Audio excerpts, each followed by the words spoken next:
The Crime of the Century.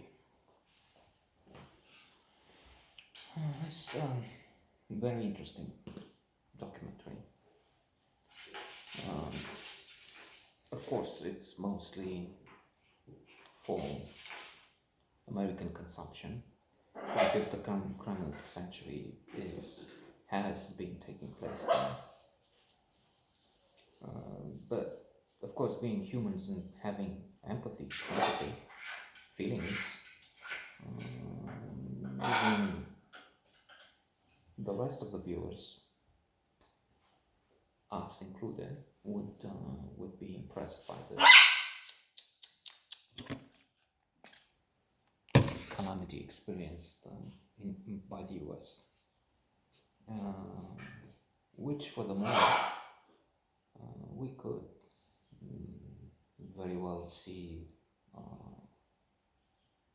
taking place or increasing in magnitude in other places. Because I'm sure, if not on the scale of the US, there will be. I mean, we know that people who use drugs and abuse and have addictions and overdose, and from this, there is even a film on Cinemax in the past few months. It comes back, the child of Needle Park, referring to a child born associated. I have seen only a few scenes from it.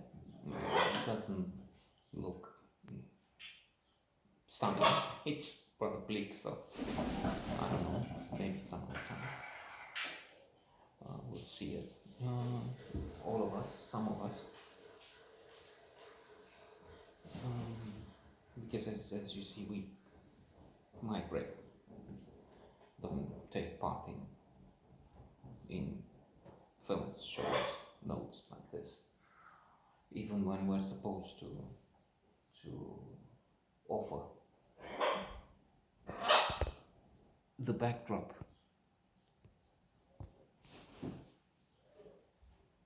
to take supporting roles. So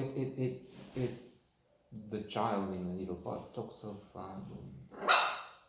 things happening in Switzerland. Was it Zurich? Where they had a problem with drugs. They created an area. Anyway, we're not talking about that. Let's come back to the crime of the century. It has to do with the opioid epidemic. Purdue Pharma, I think is the name of the multinational. They give you the history. You see how they discovered oxytocin, I think is the name, and then other drugs associated, painkillers, strong. They refer to morphine. Morphine, I think, was discovered by Bayer. Heroin.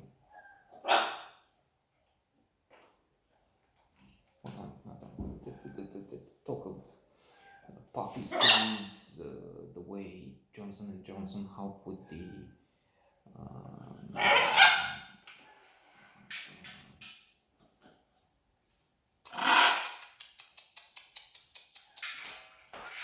the supply side, by convincing farmers in Tasmania, in Australia, near the mainland continent of Australia, and how they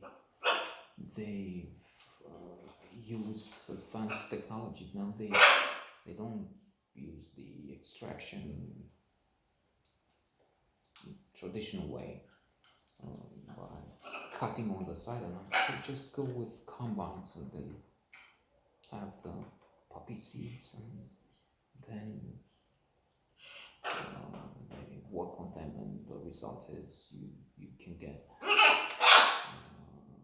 quite a number of substances. Now there's fentanyl. It's something more dangerous and hundreds of times more powerful than one of the others, and people take them, and it's a question of pain in initially, and it looks like a noble ideal to ease the pain of so many that are faced with cancer, terminal diseases, a lot of pain. But then it gets to a place where this is killing people, actually, not a few, but it's in numbers that are as big as those that died from the pandemic. I think not. It's true. This has been over the years, but it's hundreds of thousands, maybe 500,000 Americans have died from an overdose of because of those opioids.